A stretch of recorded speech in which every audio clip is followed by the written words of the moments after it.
When the time for his examination drew near, Malcolmson made up his mind to go somewhere to read by himself.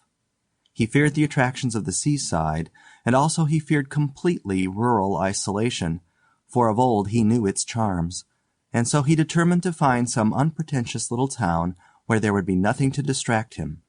He refrained from asking suggestions from any of his friends, for he argued that each would recommend some place of which he had knowledge and where he had already acquaintances. As Malcolmson wished to avoid friends, he had no wish to encumber himself with the attention of friends' friends, and so he determined to look out for a place for himself. He packed a portmanteau with some clothes and all the books he required, and then took ticket for the first name on the local timetable which he did not know.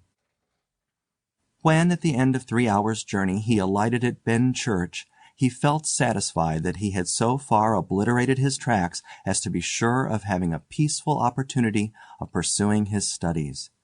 He went straight to the one inn which the sleepy little place contained, and put up for the night. Benchurch was a market town, and once in 3 weeks was crowded to excess. But for the remainder of the 21 days it was as attractive as a desert. Malcolmson looked around the day after his arrival to try to find quarters more isolated than even so quiet an inn as the Good Traveller afforded. There was only one place which took his fancy, and it certainly satisfied his wildest ideas regarding quiet. In fact, quiet was not the proper word to apply to it. Desolation was the only term conveying any suitable idea of its isolation. It was an old, rambling, heavy-built house of the Jacobean style, with heavy gables and windows, unusually small, and set higher than was customary in such houses, and was surrounded with a high brick wall massively built. Indeed, on examination, it looked more like a fortified house than an ordinary dwelling. But all these things pleased Malcolmson. Here, he thought, is the very spot I have been looking for, and if I can get opportunity of using it, I shall be happy. His joy was increased when he realized beyond doubt that it was not at present inhabited. From the post office he got the name of the agent, who was rarely surprised at the application to rent a part of the old house. Mr. Carnford, the local lawyer and agent, was a genial old gentleman, and frankly confessed his delight at any one being willing to live in the house. "To tell you the truth," he said, "I should be only too happy on behalf of the owners to let any one have the house rent-free for a term of years, if only to accustom the people here to see it inhabited. It has been so long empty that some kind of absurd prejudice has grown up about it, and this can be best put down by its occupation, if only," he added with a sly glance at Malcolmson, "by a scholar like yourself, who wants its quiet for a time." Malcolmson thought it needless to ask the agent about the absurd prejudice. He knew he would get more information, if he should require it, on that subject from other quarters. He paid his 3 months' rent, got a receipt, and the name of an old woman who would probably undertake to do for him, and came away with the keys in his pocket. He then went to the landlady of the inn, who was a cheerful and most kindly person, and asked her advice as to such stores and provisions as he would be likely to require. She threw up her hands in amazement when he told her where he was going to settle himself. "Not in the Judge's house!"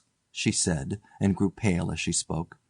He explained the locality of the house, saying that he did not know its name. When he had finished, she answered, "Aye, sure enough, the very place. It is the Judge's house, sure enough." He asked her to tell him about the place, why so called, and what there was against it. She told him that it was so called locally because it had been many years before, how long she could not say, as she herself was from another part of the country, but she thought it must have been 100 years or more, the abode of a judge who was held in great terror on account of his harsh sentences and his hostility to prisoners at assizes.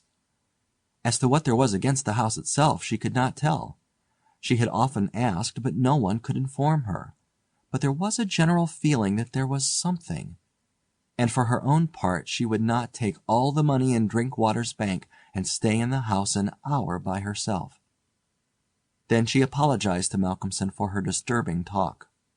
"It is too bad of me, sir, and you, and a young gentleman too, if you will pardon me saying it, going to live there all alone.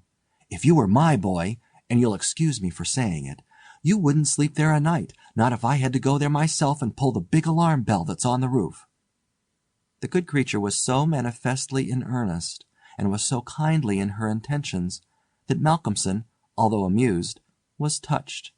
He told her kindly how much he appreciated her interest in him, and added, "But, my dear Mrs. Witham, indeed you need not be concerned about me.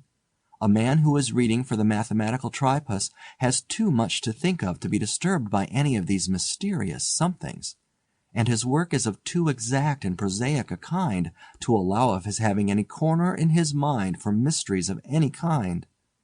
Harmonical progression, permutations and combinations, and elliptical functions have sufficient mysteries for me." Mrs. Witham kindly undertook to see after his commissions, and he went himself to look for the old woman who had been recommended to him. When he returned to the judge's house with her, after an interval of a couple of hours, he found Mrs. Witham herself waiting with several men and boys carrying parcels, and an upholsterer's man with a bed in a car, for, she said, though tables and chairs might be all very well, a bed that hadn't been aired for mayhap 50 years was not proper for young bones to lie on. She was evidently curious to see the inside of the house, and though manifestly so afraid of the somethings that at the slightest sound she clutched on to Malcolmson, whom she never left for a moment, went over the whole place. After his examination of the house, Malcolmson decided to take up his abode in the great dining-room, which was big enough to serve for all his requirements, and Mrs. Witham, with the aid of the charwoman, Mrs. Dempster, proceeded to arrange matters. When the hampers were brought in and unpacked, Malcolmson saw that with much kind forethought she had sent from her own kitchen sufficient provisions to last for a few days. Before going she expressed all sorts of kind wishes, and at the door turned and said, "And perhaps, sir, as the room is big and draughty, it might be well to have one of those big screens put round your bed at night, though, to tell the truth, I would die myself if I were to be so shut in with all kinds of things that put their heads round the sides or over the top and look on me." The image which she had called up was too much for her nerves, and she fled incontinently. Mrs. Dempster sniffed in a superior manner as the landlady disappeared, and remarked that for her own part she wasn't afraid of all the bogies in the kingdom. "I'll tell you what it is, sir," she said. "Bogies is all kinds and sorts of things, except bogies. Rats and mice and beetles, and creaky doors and loose slates and broken panes and stiff drawer handles that stay out when you pull them and then fall down in the middle of the night. Look at the wainscot of this room. It is old, hundreds of years old. Do you think there's no rats and beetles there? And do you imagine, sir, that you won't see none of them? Rats is bogies, I tell you, and bogies is rats. And don't you get to think anything else." "Mrs. Dempster," said Malcolmson gravely, making her a polite bow, "you know more than a senior wrangler. And let me say that, as a mark of esteem for your indubitable soundness of head and heart, I shall, when I go, give you possession of this house, and let you stay here by yourself for the last 2 months of my tenancy, for 4 weeks will serve my purpose." "Thank you kindly, sir," she answered, "but I couldn't sleep away from home o' nights. I am in greenhouse charity, and if I slept the night away from my rooms, I should lose all I have got to live on. The rules is very strict, and there's too many watching for a vacancy for me to run any risks in the matter. Only for that, sir, I'd gladly come here and attend on you altogether during your stay." "My good woman," said Malcolmson hastily, "I have come here on purpose to obtain solitude, and believe me that I am grateful to the late Greenhow for having so organized his admirable charity, whatever it is, that I am perforce denied the opportunity of suffering from such a form of temptation. St. Anthony himself could not be more rigid on the point." The old woman laughed harshly. "Ah, you young gentlemen," she said, "you don't fear for naught, and belike you'll get all the solitude you want here." She set to work with her cleaning, and by nightfall, when Malcolmson returned from his walk, he always had one of his books to study as he walked, he found the room swept and tidied, a fire burning in the old hearth, the lamp lit, and the table spread for supper with Mrs. Witham's excellent fare. "This is comfort indeed," he said as he rubbed his hands. When he had finished his supper and lifted the tray to the other end of the great oak dining table, he got out his books again, put fresh wood on the fire, trimmed his lamp, and set himself down to a spell of real hard work. He went on without pause till about 11 o'clock, when he knocked off for a bit to fix his fire and lamp, and to make himself a cup of tea. He had always been a tea drinker, and during his college life had sat late at work and taken tea late. The rest was a great luxury to him, and he enjoyed it with a sense of delicious, voluptuous ease. The renewed fire leaped and sparkled and threw quaint shadows through the great old room, and as he sipped his hot tea he revelled in the sense of isolation from his kind. Then it was that he began to notice for the first time what a noise the rats were making. Surely, he thought, they cannot have been at it all the time I was reading. Had they been, I must have noticed it. Presently, when the noise increased, he satisfied himself that it was really new. It was evident that at first the rats had been frightened at the presence of a stranger, and the light of the fire and lamp, but that as the time went on they had grown bolder and were now disporting themselves as was their wont. How busy they were! And hark to the strange noises! Up and down behind the old wainscot, over the ceiling and under the floor they raced, and gnawed and scratched. Malcolmson smiled to himself as he recalled to mind the saying of Mrs. Dempster, "Bogies is rats, and rats is bogies." The tea began to have its effect of intellectual and nervous stimulus, and he saw with joy another long spell of work to be done before the night was past, and in the sense of security which it gave him, he allowed himself the luxury of a good look around the room. He took his lamp in one hand and went all around, wondering that so quaint and beautiful an old house had been so long neglected. The carving of the oak on the panels of the wainscot was fine, and on and round the doors and windows it was beautiful and of rare merit. There were some old pictures on the walls, but they were coated so thick with dust and dirt that he could not distinguish any detail of them, though he held his lamp as high as he could over his head. Here and there, as he went round, he saw some crack or hole blocked for a moment by the face of a rat with its bright eyes glittering in the light, but in an instant it was gone, and a squeak and a scamper followed. The thing that most struck him, however, was the rope of the great alarm bell on the roof, which hung down in a corner of the room on the right-hand side of the fireplace. He pulled up close to the hearth a great high-backed carved oak chair, and sat down to his last cup of tea. When this was done he made up the fire and went back to his work, sitting at the corner of the table, having the fire to his left. For a little while the rats disturbed him somewhat with their perpetual scampering, but he got accustomed to the noise as one does to the ticking of a clock or to the roar of moving water, and he became so immersed in his work that everything in the world, except the problem which he was trying to solve, passed away from him. He suddenly looked up, his problem was still unsolved, and there was in the air that sense of the hour before the dawn which is so dread to doubtful life. The noise of the rats had ceased. Indeed, it seemed to him that it must have ceased but lately, and that it was the sudden cessation which had disturbed him. The fire had fallen low, but still it threw out a deep red glow. As he looked he started in spite of his sang-froid. There, on the great high-backed carved oak chair by the right side of the fireplace, sat an enormous rat, steadily glaring at him with baleful eyes. He made a motion to it as though to hunt it away, but it did not stir. Then he made the motion of throwing something. Still it did not stir, but showed its great white teeth angrily, and its cruel eyes shone in the lamplight with an added vindictiveness. Malcolmson felt amazed, and seizing the poker from the hearth ran at it to kill it. Before, however, he could strike it, the rat, with a squeak that sounded like the concentration of hate, jumped upon the floor, and running up the rope of the alarm bell, disappeared in the darkness beyond the range of the green-shaded lamp. Instantly, strange to say, the noisy scampering of the rats in the wainscot began again. By this time Malcolmson's mind was quite off the problem, and as a shrill cock-crow outside told him of the approach of morning, he went to bed and to sleep. He slept so sound that he was not even waked by Mrs. Dempster coming in to make up his room. It was only when she had tidied up the place and got his breakfast ready and tapped on the screen which closed in his bed that he woke.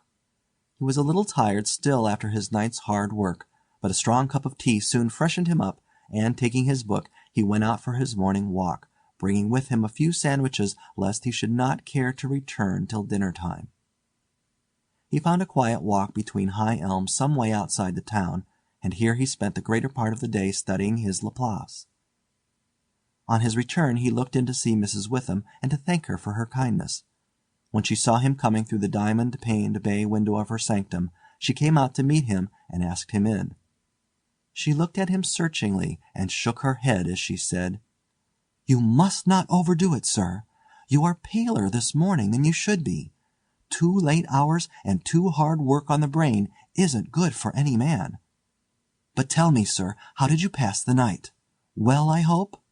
But my heart, sir, I was glad when Mrs. Dempster told me this morning that you were all right and sleeping sound when she went in." "Oh, I was all right," he answered, smiling. "The somethings didn't worry me as yet.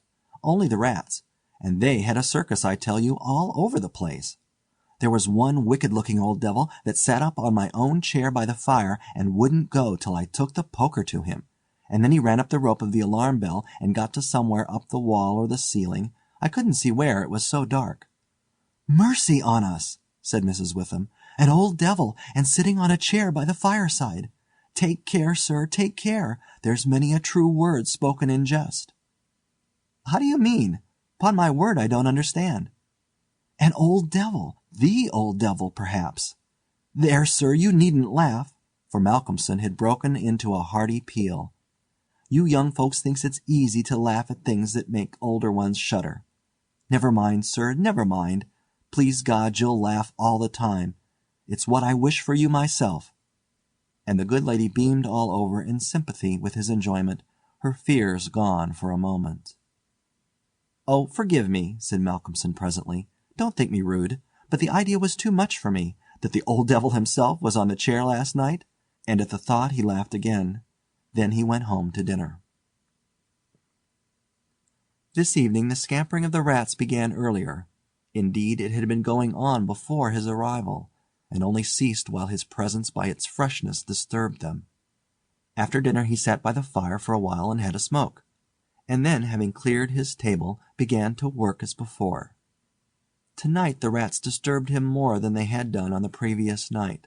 How they scampered up and down and over and under! How they squeaked and scratched and gnawed! How they, getting bolder by degrees, came to the mouths of their holes, and to the chinks and cracks and crannies in the wainscoting, till their eyes shone like tiny lamps as the firelight rose and fell. But to him, now doubtless accustomed to them, their eyes were not wicked. Only their playfulness touched him. Sometimes the boldest of them made sallies out on the floor or along the mouldings of the wainscot.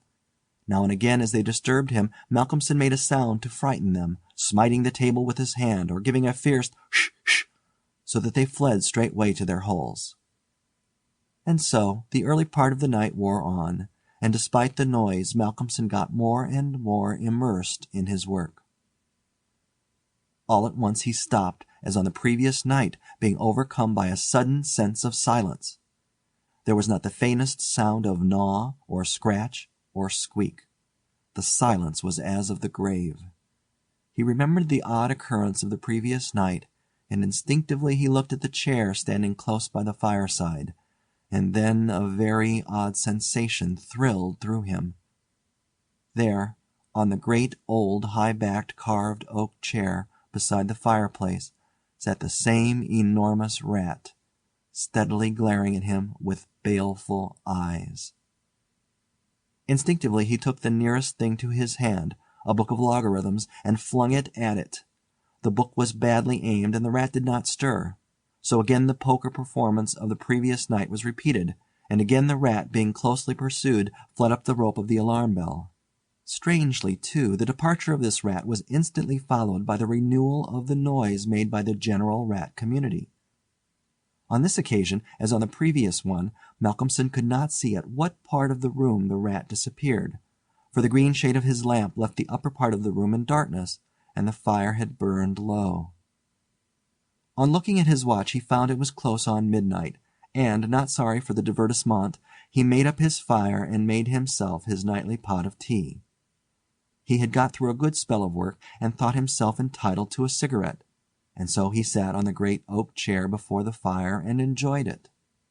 Whilst smoking, he began to think that he would like to know where the rat disappeared to, for he had certain ideas for the morrow not entirely disconnected with a rat trap.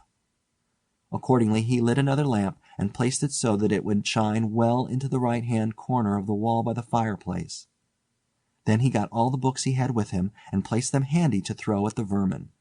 Finally he lifted the rope of the alarm bell and placed the end of it on the table, fixing the extreme end under the lamp.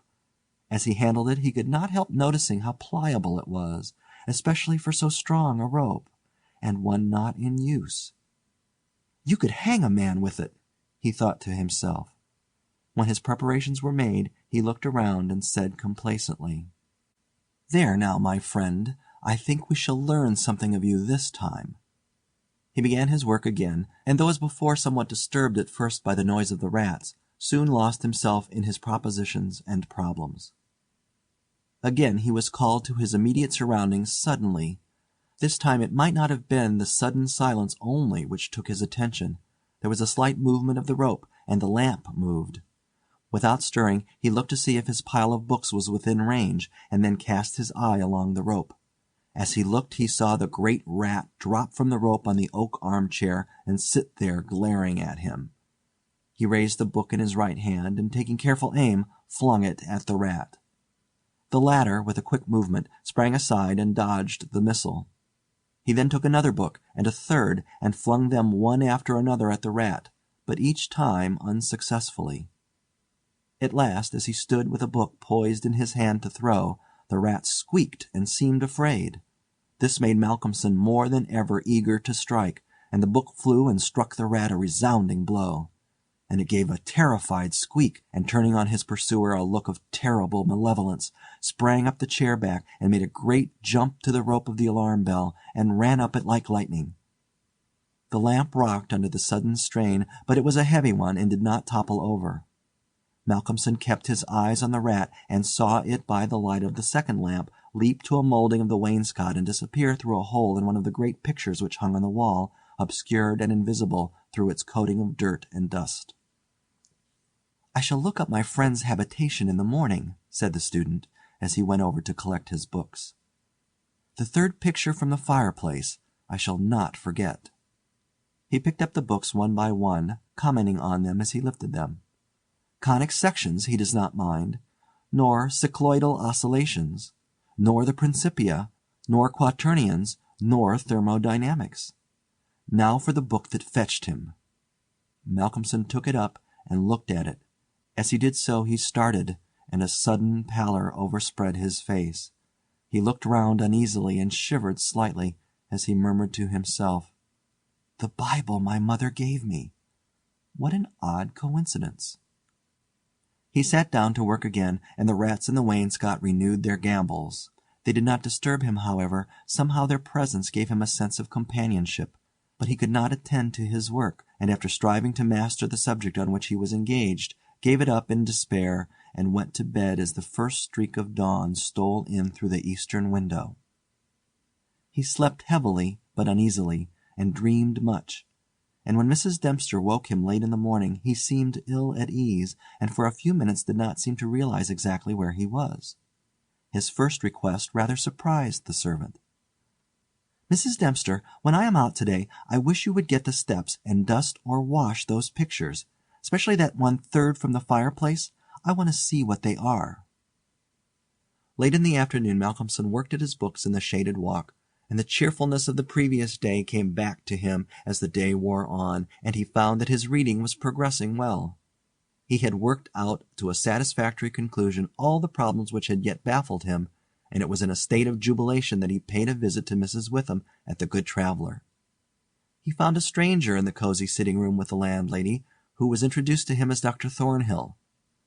She was not quite at ease, and this, combined with the doctor's plunging at once into a series of questions, made Malcolmson come to the conclusion that his presence was not an accident. So without preliminary he said, "Dr. Thornhill, I shall with pleasure answer you any question you may choose to ask me, if you will answer me one question first." The doctor seemed surprised, but he smiled and answered at once. "Done. What is it?" "Did Mrs. Witham ask you to come here and see me and advise me?"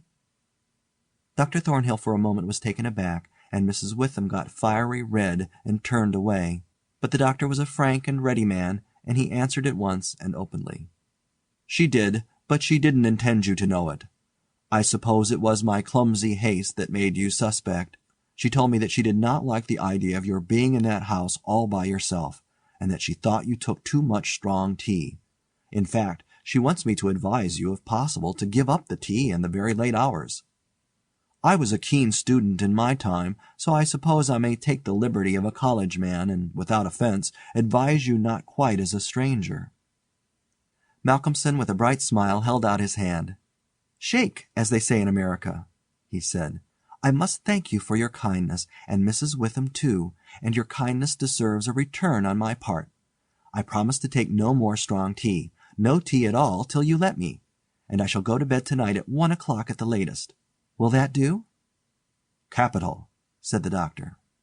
"Now tell us all that you noticed in the old house." And so Malcolmson then and there told in minute detail all that had happened in the last 2 nights. He was interrupted every now and then by some exclamation from Mrs. Witham, till finally, when he told of the episode of the Bible, the landlady's pent-up emotions found vent in a shriek, and it was not till a stiff glass of brandy and water had been administered that she grew composed again.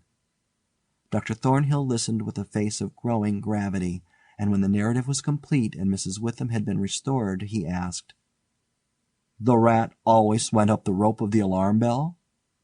"Always." "I suppose you know," said the doctor after a pause, "what the rope is?" "No." "It is," said the doctor slowly, "the very rope which the hangman used for all the victims of the judge's judicial rancor." Here he was interrupted by another scream from Mrs. Witham, and steps had to be taken for her recovery. Malcolmson, having looked at his watch and found that it was close to his dinner hour, had gone home before her complete recovery. When Mrs. Witham was herself again, she almost assailed the doctor with angry questions as to what he meant by putting such horrible ideas into the poor young man's mind. "He has quite enough there already to upset him," she added. Dr. Thornhill replied, "My dear madam, I had a distinct purpose in it. I wanted to draw his attention to the bell rope, and to fix it there.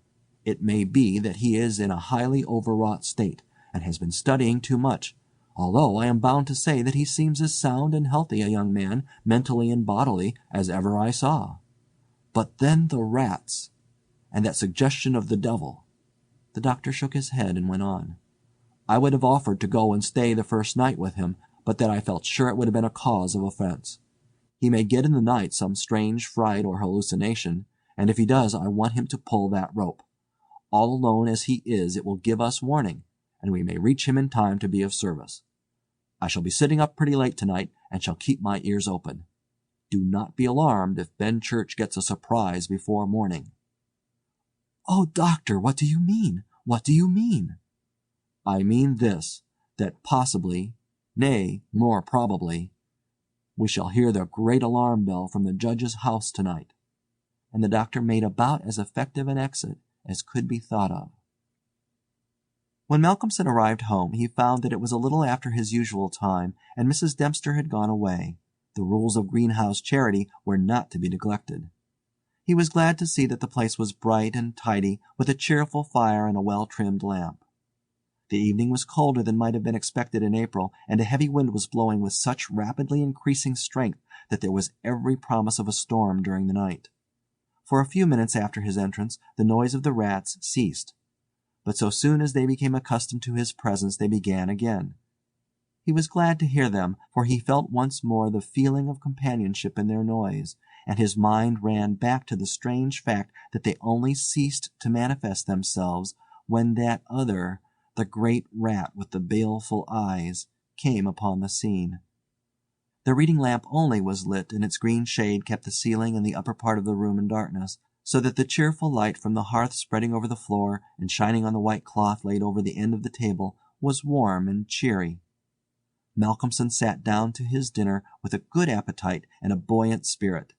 After his dinner and a cigarette, he sat steadily down to work, determined not to let anything disturb him, for he remembered his promise to the doctor, and made up his mind to make the best of the time at his disposal.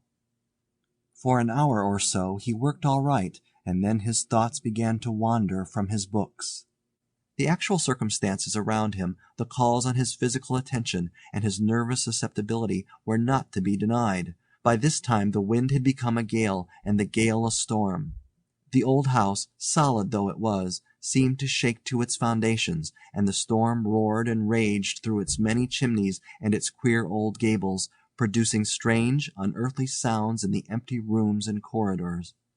Even the great alarm bell on the roof must have felt the force of the wind, for the rope rose and fell slightly, as though the bell were moved a little from time to time, and the limber rope fell on the oak floor with a hard and hollow sound.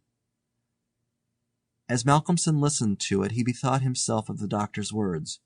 "It is the rope which the hangman used for the victims of the judge's judicial rancor." And he went over to the turner of the fireplace and took it in his hand to look at it. There seemed a sort of deadly interest in it, and as he stood there he lost himself for a moment in speculation as to who these victims were, and the grim wish of the judge to have such a ghastly relic ever under his eyes. As he stood there the swaying of the bell on the roof still lifted the rope now and again, but presently there came a new sensation, a sort of tremor in the rope, as though something was moving along it. Looking up instinctively, Malcolmson saw the great rat coming slowly down towards him, glaring at him steadily. He dropped the rope and started back with a muttered curse, and the rat turning ran up the rope again and disappeared, and at the same instant Malcolmson became conscious that the noise of the rats, which had ceased for a while, began again. All this set him thinking, and it occurred to him that he had not investigated the lair of the rat or looked at the pictures as he had intended. He lit the other lamp without the shade, and, holding it up, went and stood opposite the third picture from the fireplace on the right-hand side where he had seen the rat disappear on the previous night. At the first glance he started back so suddenly that he almost dropped the lamp, and a deadly pallor overspread his face. His knees shook, and heavy drops of sweat came on his forehead, and he trembled like an aspen. But he was young and plucky, and pulled himself together, and after the pause of a few seconds stepped forward again, raised the lamp, and examined the picture which had been dusted and washed, and now stood out clearly. It was of a judge, dressed in his robes of scarlet and ermine. His face was strong and merciless, evil, crafty, and vindictive, with a sensual mouth, hooked nose of ruddy color, and shaped like the beak of a bird of prey. The rest of the face was of a cadaverous color. The eyes were of peculiar brilliance, and with a terribly malignant expression. As he looked at them, Malcolmson grew cold, for he saw there the very counterpart of the eyes of the great rat. The lamp almost fell from his hand. He saw the rat with its baleful eyes peering out through the hole in the corner of the picture, and noted the sudden cessation of the noise of the other rats. However, he pulled himself together, and went on with his examination of the picture. The judge was seated in a great high-backed carved oak chair on the right side of a great stone fireplace where, in the corner, a rope hung down from the ceiling, its end lying coiled on the floor. With a feeling of something like horror, Malcolmson recognized the scene of the room as it stood, and gazed around him in an awe-struck manner as though he expected to find some strange presence behind him. Then he looked over to the corner of the fireplace, and with a very loud cry he let the lamp fall from his hand. There, in the judge's armchair, with the rope hanging behind, sat the rat with the judge's baleful eyes, now intensified and with a fiendish leer. Save for the howling of the storm without, there was silence. The fallen lamp recalled Malcolmson to himself. Fortunately it was of metal, and so the oil was not spilt. However, the practical need of attending to it settled at once his nervous apprehensions. When he had turned it out, he wiped his brow and thought for a moment. "This will not do," he said to himself. "If I go on like this, I shall become a crazy fool. This must stop. I promised the doctor I would not take tea. Faith, he was pretty right. My nerves must have been getting into a queer state. Funny I did not notice it. I never felt better in my life. However, it is all right now, and I shall not be such a fool again."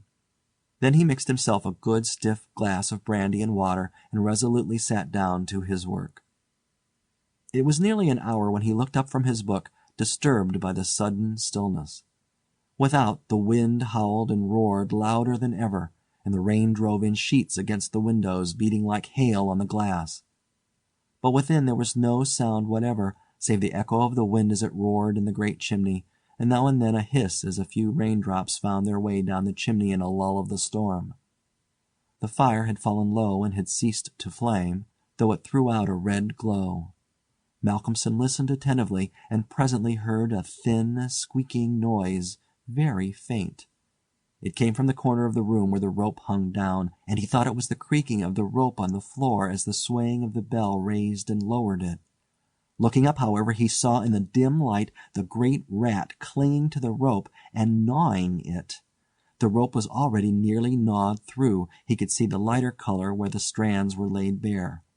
As he looked, the job was completed, and the severed end of the rope fell clattering on the oaken floor, whilst for an instant the great rat remained like a knob or tassel at the end of the rope, which now began to sway to and fro.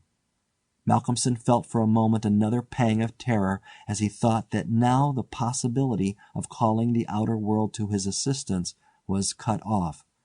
But an intense anger took its place, and seizing the book he was reading, he hurled it at the rat. The blow was well aimed, but before the missile could reach him the rat dropped off and struck the floor with a soft thud. Malcolmson instantly rushed over towards him, but it darted away and disappeared in the darkness of the shadows of the room. Malcolmson felt that his work was over for the night, and determined then and there to vary the monotony of the proceedings by a hunt for the rat, and took off the green shade of the lamp so as to ensure a wider spreading light. As he did so the gloom of the upper part of the room was relieved, and in the new flood of light, great by comparison with the previous darkness, the pictures on the wall stood out boldly. From where he stood Malcolmson saw right opposite to him the third picture on the wall from the right of the fireplace. He rubbed his eyes in surprise, and then a great fear began to come upon him. In the center of the picture was a great irregular patch of brown canvas, as fresh as when it was stretched on the frame. The background was as before, with chair and chimney corner and rope, but the figure of the judge had disappeared. Malcolmson, almost in a chill of horror, turned slowly round, and then he began to shake and tremble like a man in a palsy. His strength seemed to have left him, and he was incapable of action or movement, hardly even of thought. He could only see and hear. There, on the great high-backed carved oak chair, sat the judge in his robes of scarlet and ermine, with his baleful eyes glaring vindictively, and a smile of triumph on the resolute, cruel mouth, as he lifted with his hands a black cap. Malcolmson felt as if the blood was running from his heart, as one does in moments of prolonged suspense. There was a singing in his ears. Without, he could hear the roar and howl of the tempest, and through it, swept on the storm, came the striking of midnight by the great chimes in the market-place. He stood for a space of time that seemed to him endless, still as a statue, and with wide-open, horror-struck eyes, breathless. As the clock struck, so the smile of triumph on the judge's face intensified, and at the last stroke of midnight he placed the black cap on his head. Slowly and deliberately the judge rose from his chair and picked up the piece of the rope of the alarm bell which lay on the floor, drew it through his hands as if he enjoyed its touch, and then deliberately began to knot one end of it, fashioning it into a noose. This he tightened and tested with his foot, pulling hard at it till he was satisfied, and then making a running noose of it, which he held in his hand. Then he began to move along the table on the opposite side to Malcolmson, keeping his eyes on him until he had passed him, when with a quick movement he stood in front of the door. Malcolmson then began to feel that he was trapped, and tried to think of what he should do. There was some fascination in the judge's eyes which he never took off him, and he had perforce to look. He saw the judge approach, still keeping between him and the door, and raise the noose and throw it towards him as if to entangle him. With a great effort he made a quick movement to one side and saw the rope fall beside him, and heard it strike the oaken floor. Again the judge raised the noose and tried to ensnare him, ever keeping his baleful eyes fixed on him, and each time by a mighty effort the student just managed to evade it. So this went on for many times, the judge seeming never discouraged nor discomposed at failure, but playing as a cat does with a mouse. At last, in despair, which had reached its climax, Malcolmson cast a quick glance round him. The lamp seemed to have blazed up, and there was a fairly good light in the room. At the many rat-holes and in the chinks and crannies of the wainscot he saw the rat's eyes, and this aspect, that was purely physical, gave him a gleam of comfort. He looked around and saw that the rope of the great alarm bell was laden with rats. Every inch of it was covered with them, and more were pouring through the small circular hole in the ceiling whence it emerged, so that with their weight the bell was beginning to sway. Hark! It had swayed till the clapper had touched the bell. The sound was but a tiny one, but the bell was only beginning to sway, and it would increase. At the sound the judge, who had been keeping his eyes fixed on Malcolmson, looked up, and a scowl of diabolical anger overspread his face. His eyes fairly glowed like hot coals, and he stamped his foot with a sound that seemed to make the house shake. A dreadful peal of thunder broke overhead as he raised the rope again, whilst the rats kept running up and down the rope as though working against time. This time, instead of throwing it, he drew close to his victim and held open the noose as he approached. As he came closer there seemed something paralyzing in his very presence, and Malcolmson stood rigid as a corpse. He felt the judge's icy fingers touch his throat as he adjusted the rope. The noose tightened.